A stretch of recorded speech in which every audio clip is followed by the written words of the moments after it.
शिरकत की, इसका मकसद क्या है?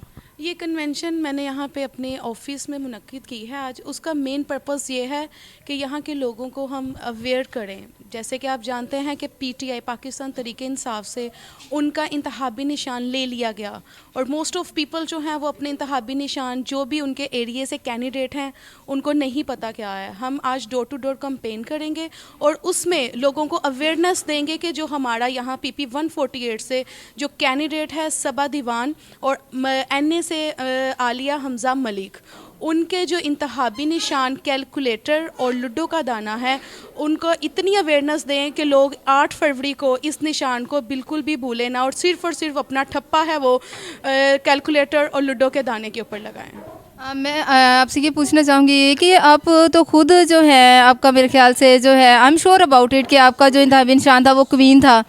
जी बिल्कुल ऐसे ही है। मैं खुद एक कैंडिडेट थी लेकिन पार्टी की तरफ से मुझे अभी टिकट नहीं मिला, तो मैंने अपनी जो मेरे हान का फ़ैसला वो मेरा फ़ैसला, तो मैंने अपने लीडर को फॉलो करते हुए अपनी दस्तबरदारी जो है वो सबा दीवान के हक़ में दे दी है। यानी कि आप जो हैं अब सबा दीवान के साथ जो है खड़ी हैं। जी बिल्कुल, मैं उनको सपोर्ट करूंगी और इंशाल्लाह पीपी 148 से उनको जितवा के रहूंगी इंशाल्लाह। आपकी ये कन्वेंशन मुनक़िद करने का फिर मकसद यही है कि सबा दीवान को आज खुशामदीद कहना और उन्हें मुतारिफ़ करवाना अपने चाहने वालों के साथ? जी बिल्कुल, उनको मुतारिफ़ करवाना और वो एक ऐसी बाहिम्मत और बाशऊर लेडी हैं कि वो खुद चाहती हैं कि वो डोर टू डोर कैंपेन करें और खान साहब की जो अमानत है टिकट उनको जीत कर वापस करें। अच्छा, और सबा दीवान जो है अभी तक पहुंची नहीं यहाँ पे?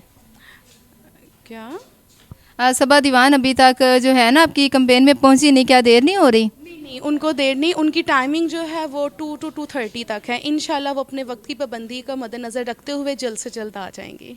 ये पीटीआई पार्टी की तरफ से आज़ाद उम्मीदवार वो खड़ी हैं कि जो है आज़ाद उम्मीदवार वो खड़ी नहीं है? नहीं, पीटीआई की टिकट होल्डर्स हैं वो। पीटीआई इमरान खान ने उनके हस्बैंड को टिकट दिया है लेकिन वो उनकी कैंडिडेट है, ठीक है। और आप आज़ाद उम्मीदवार खड़ी थी? जी, मैं पार्टी की तरफ से ही खड़ी थी, पीटीआई की तरफ से, लेकिन मुझे टिकट नहीं मिला। इंशाल्लाह नेक्स्ट टाइम उम्मीद है, आप जैसे कि जानते हैं पहले सीनियर्स फिर उसके बाद बाकियों को दिया जाएगा, तो इंशाल्लाह नेक्स्ट टाइम। अच्छा, नेक्स्ट टाइम जो है इंशाल्लाह आप पीटीआई पार्टी के लिए खड़ी होंगी। क्या लगता है कि पीटीआई पार्टी कामयाब होगी? इंशाल्लाह पीटीआई पार्टी ना सिर्फ 2024 में, आने वाले 50 सालों में कामयाब पार्टी है। ये देखिए, अवाम तो जो है उनका नाम लेने से डरती है। अवाम को जो इन्होंने फ़रोनियत का अपना तरीका अपनाया है, ये सिर्फ वैसे ही फ़िज़िकली तौर पर डरा सकते हैं लेकिन दिलों से हान की मोहब्बत को निकाल नहीं सकते। देखें, ये सुनने में आया है कि आप ठीक है आप खान साहब के हक़ में हैं, लेकिन सुनने में भी आया है कि ये जो केस चल रहे हैं तोशा खाना केस चल रहा है, इसके बारे में जो है ये अफवाह है या पता नहीं शोर है कि इसके बारे में ये कहा जा रहा है कि इनको तो सज़ाए मौत हो जाएगी। अस्तगफार नाउज़बिल्ला, ये अदालती मामलात हैं। इंशाल्लाह अदालत की तरफ से हक़ और सच की जीत होगी।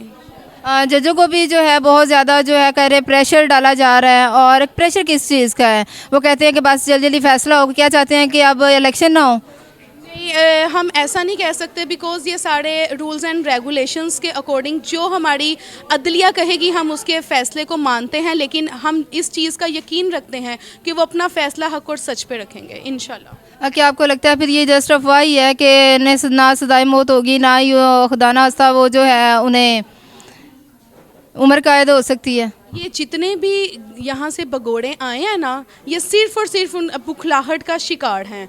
वो बिल्कुल नहीं चाहते, वो किसी तरह से हान को जो है कुछ भी इम्पेक्ट अपना करके निकालना चाहते हैं, उनको सज़ा दिलवाना चाहते हैं, जबकि पूरी 25 करोड़ आवाम जानती है हान एक निडर, बाहिम्मत और ईमानदार लीडर है।